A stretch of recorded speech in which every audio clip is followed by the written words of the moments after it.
অনেক সম্পর্কের গল্প উচ্চস্বরে বলা যায়, বাবাদের গল্পটা হয়তো তেমন নয়। ছোটবেলায় তিনি শাসনের মানুষ, বড়বেলায় দূরত্বের, আর একসময় স্মৃতির। অথচ জীবনের প্রতিটি বাঁকে বলা কিংবা না বলা অসংখ্য মুহূর্ত জড়িয়ে থাকে তার উপস্থিতিতে। শৈশবে যাকে মনে হতো সবচেয়ে কঠোর মানুষ, বয়স বাড়ার সঙ্গে সঙ্গে তাকেই সবচেয়ে বেশি বুঝতে শেখে সন্তানরা।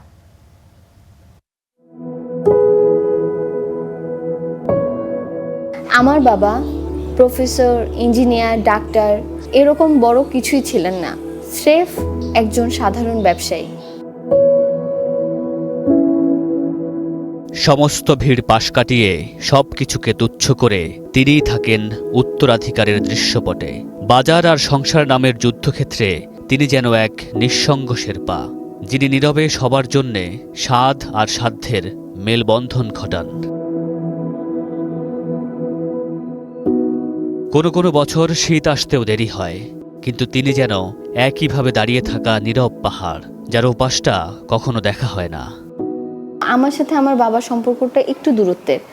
দেখা গেছে যে আমাদের মধ্যে কথাবার্তা একটু কমই হয়। আমার বিয়ের পরে যখন আব্বুর কাছ থেকে দূরে চলে গেলাম, তখন মনে হচ্ছে না, আসলে আব্বুর সাথে আমার অনেক গ্যাপ হয়ে গেছে। আব্বুকে আমি ফিল করতে পারছি, কিন্তু আমি এক্সপ্রেস করতে পারছি না। বাবার ছায়া পেরিয়ে প্রতি বছর শহরে পড়তে আসে হাজারো তরুণ। নতুন বন্ধু, নতুন স্বাধীনতায় বাবার সঙ্গে তাদের দূরত্ব নামের সীমানা যেন আরও বেড়ে যায়। তবু মাসের শুরুতে পাঠানো টাকায় আর হঠাৎ ফোন করে খোঁজ নেয়ার মাঝে কতটা থাকে বাবার উপস্থিতি? ঢাকায় আসার পরে বাবার সেই শাসনগুলাই আমাদের এখন স্মৃতি হিসেবে থেকে যায় এবং আমরা এগুলো খুব মিস করি। আমি যতবার কষ্টে ছিলাম আমার এই লাইফে, আজ মানে ছোটোবেলা থেকে শেষ পর্যন্ত, ততবারই আমার বাবা আমার পাশে ছিল। সবার বাবা যখন ফোন দিয়ে কল দেয়, খোঁজ নেয়, তখন আমার ভিতরে প্রচণ্ড একটা শূন্যতা আমাকে ধাক্কা দেয়।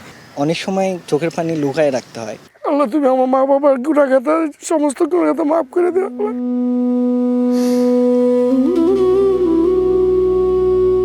বাবারা প্রকাশিত হন তখনই যখন তারা অন্তহীন ঘুমে, কাতর হয়ে ডাকলেও সাড়া দেয় না আর।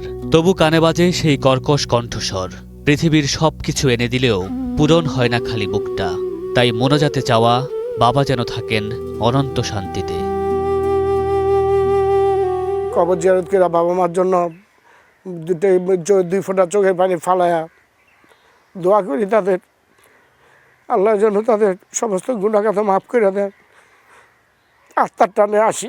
বাবার রিংটোনটা দেখলে খারাপ লাগে যে আজকে বাবা নেই। আব্বু থাকলে হয়তো বা ফোন দিত, আব্বু থাকলে একটা ছায়া থাকতো আমাদের। মাঝে মাঝে হয় না যে আমাদের অনেক মন খারাপ থাকে, বাবাকে একটু কল দিয়ে বলি যে বাবা আসলে কিছু ঠিক নাই, আমার ভালো লাগছে না, আমার মানে তোমার কথা অনেক মনে পড়তেছে।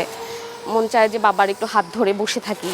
যেরকমভাবে বুকে আগলে রাখতেন, বিভিন্ন সমস্যায় পড়লে আব্বার কাছে আসলে উনি এত সুন্দর সুন্দর পরামর্শ দিতেন ওনার অভিজ্ঞতা থেকে। আজকে আমরা সেগুলি থেকে সব বঞ্চিত। প্রতিদিন জন্ম হয় প্রায় ৩.৫ লক্ষ সন্তানের, আর তার সঙ্গে জন্ম নেয় একই অঙ্কের বাবারা। এরপর রাগে, অভিমানে, শাসনে, শত নিষেধের মাঝে জড়িয়ে যায় তাদের নাম। কাছে থাকুক কিংবা স্মৃতিতে, সন্তানের জীবনে বাবা নামের সূর্য কোনোদিন অস্ত যায় না। মামুনুর রশিদ পনেল, স্টার নিউজ, ঢাকা।